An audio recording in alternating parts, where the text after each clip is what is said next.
What's up, and welcome to the video. Today we are talking about, well, I actually have two of them on the table here with me, but we are talking about the Google Pixel 7 Pro.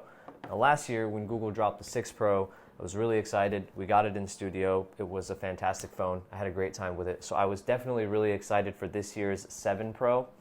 And just a, short, sweet summary on it. It basically took the 6 Pro and just made it a little sharper, made it a little more refined. Everything on the 7 Pro just feels a little bit more well put together than last year. And I had a great time reviewing this phone. So let's get into the details. Let's talk Google Pixel 7 Pro. And before we get started, to our friends at Google, thank you so much for sending out this phone for us to review. So I've been using the 7 Pro for at least 2 to 3 weeks now, and everything felt relatively familiar, and I was fortunate enough to still have my 6 Pro present while I was reviewing the 7 Pro, so I can kind of go back and forth to see how I feel about certain changes that were made. But everything on the 7 Pro felt familiar, comfortable, but the term that kept coming to mind while I was using it was refinement. Like, Google basically just took aspects that were already good on the 6 Pro and just refined them for an even better experience on the 7 Pro, and that's evident both on the outside of the phone in terms of like its hardware and even on the inside. So let's start from a hardware perspective. So if you were to turn the phone around, the first refinement that you'll see is how Google has improved the overall look of the camera visor or camera bar, whatever you would like to call it. So if you remember last year on the 6 Pro, Google used glass for the camera visor, and it was transparent so you could look in and you could see the positioning of all the lenses and things like that. This year, Google used steel on the 7 Pro.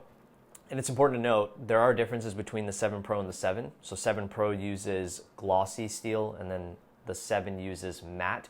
I personally prefer matte, but the gloss still looks fantastic. But either way, you take a look at the camera bar, and the positioning of the lenses and the overall design, in my opinion, just looks a lot better this year around compared to last year's 6 Pro. Not that either of them looked bad per se, but it just seems a little bit more tighter, well put together, a little bit more refined in terms of like the camera bar on the back.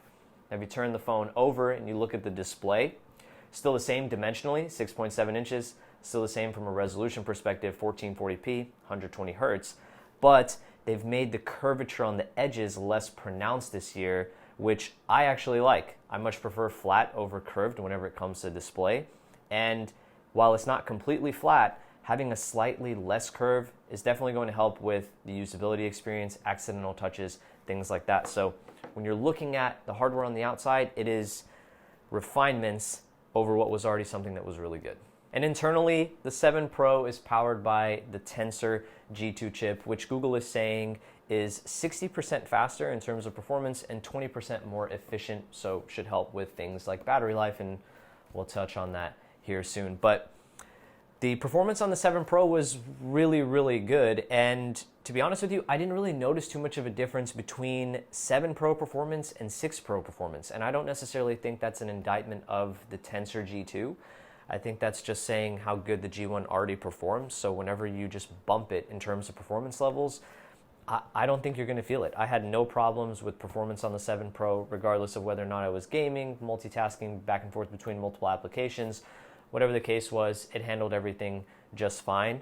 Now, the Tensor chips are the type that are not going to benchmark well if that's something that you're really into, especially if you want to compare them to like top-of-the-line chips from Qualcomm, but they still get the job done just fine. Internally, both phones are still also dealing with 12 gigs of RAM, and the G2 chip enables some really cool features, like the fact that there's finally face unlock on the Pixel 7 Pro. Now, it's not super sophisticated or super advanced. It just uses the front selfie camera. I did find it to work really well, obviously, but if you want to do things like mobile application payments, just keep in mind that you will still have to use the fingerprint sensor, which is here, still built into the display. It's still optical, but I found it kind of like it was finicky at times. It's not the type of fingerprint sensor that I found to be unreliable. It worked well the majority of the time, but there were just some times where I'd place my thumb on it and it wouldn't work. So I would really start to focus on my positioning, make sure the sensor was fully covered.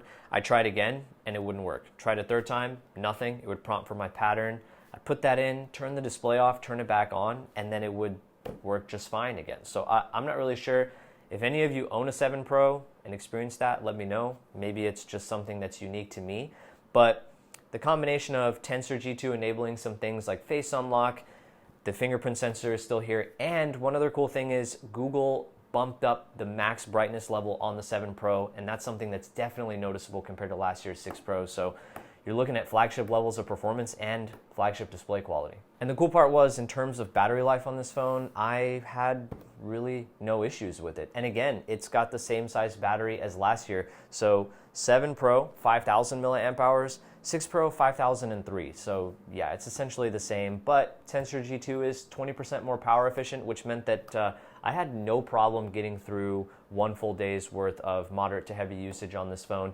In some cases, if I had lighter usage on it, I could go like a day and a half without needing to charge the phone, which was great. But I think there's a lot more going on here, right? So it's Tensor G2, and the way Google's now in-house chip works well with the software. And that kind of brings me to my next point, in that one of the inherent advantages of owning a Pixel is not only the stock Android experience, but the types of enhancements that Google adds to the software to improve quality of life and just day-to-day usability. Every time I'm reviewing a different kind of Android phone, whether it's a OnePlus or a Samsung or something else, when I switch back to the Pixel, I'm reminded of how much I really enjoy the way the assistant is integrated in certain things like robocall, screening general calls, and even some other enhancements that are now added in, like the ability to hold a call for you, and like when you're calling a business, like speak some of the dial tone prompts to you as well.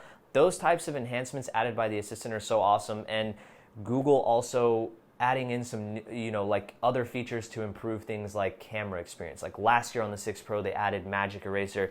This year they added a new feature called Photo Unblur.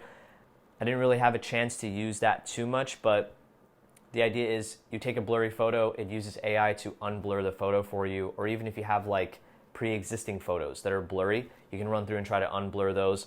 From what I've seen online, that's kind of been a mixed bag, but again, it's a new feature, so I'm expecting Google to improve on this year over year. And obviously, being that it is a phone from the company who basically develops Android, new major OS betas go live, you'll get those first. Or whenever stable releases for those updates go live, you get those first. So the inherent software advantages of owning a Pixel are very much still here, and they just get better year over year. So it's going to be really exciting to see how this continues to improve on this product line for years to come.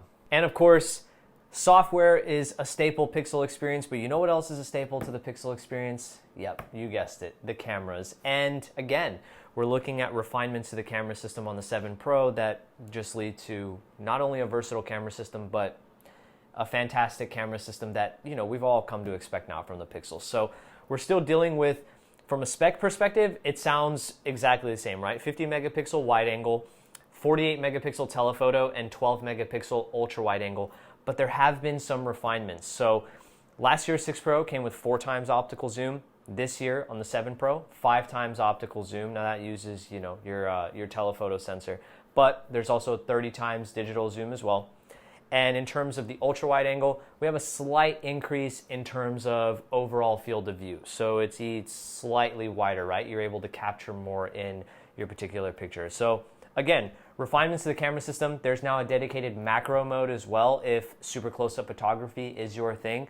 But all in all, the camera system on the 7 Pro, it's always one of my favorites. Like whenever it comes to the Pixel camera system, it's always one of my favorites to try out. It produces fantastic photos. Google's image processing combined with the powerful hardware that we have on the latest Pixel phones just produces some fantastic images, whether it's your standard wide angle shots, whether it's portrait mode, which I think continues to be my favorite.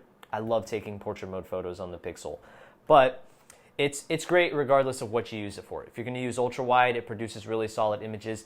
Macro pictures are also really, really nice, and I'm glad to see that it's implemented here like a dedicated mode for the Pixel as well. So surprise, surprise, right? The 7 Pro takes fantastic images. At this point in time, I say surprise, surprise. Ironically, it's really not much of a surprise anymore. I think we've all come to expect the Pixel to be very, very high up in terms of the flagship market when it comes to camera performance, and the Pixel 7 Pro absolutely delivers again. But that is essentially the Google Pixel 7 Pro.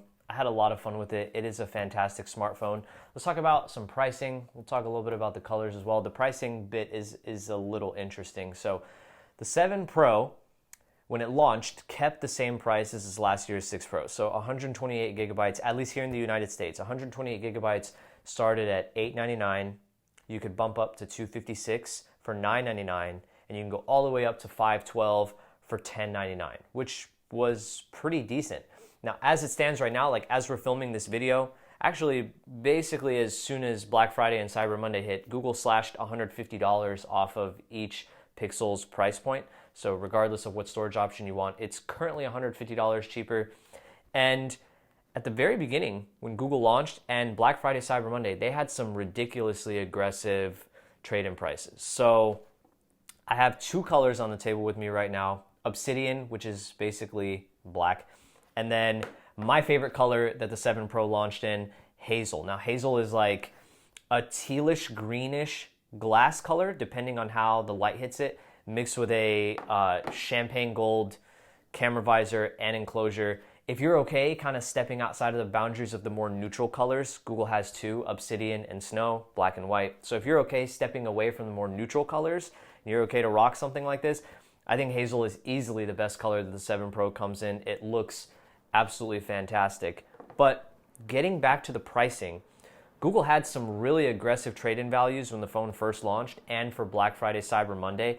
You could trade in a competitor's phone, like an S22 Ultra, and essentially, like I've seen in some cases online, some people walking away after trade-in not paying anything for the 7 Pro, which is just wild. I mean, you don't really see stuff like that often. I know that oftentimes when Samsung launches a new flagship phone, they can get pretty aggressive with theirs, but I've never seen any type of aggressive trade-in program like this from Apple. So to see Google doing something like this as well, and if you watch some sort of like sporting event nowadays, whether it's like the NBA or if you've been keeping up with the World Cup, I see Pixel advertisements everywhere. So Google is clearly trying to get really aggressive with getting the 7 Pro in a lot more people's hands, and I think it's because they realize it's a fantastic phone. So if you're already in the Pixel ecosystem, this is a great upgrade. If you are using an Android phone and considering the 7 Pro, I don't think you will be disappointed either. It's a fantastic device. And speaking of Pixel ecosystem, we have the Pixel Watch in studio. We have the Google Pixel Buds Pro.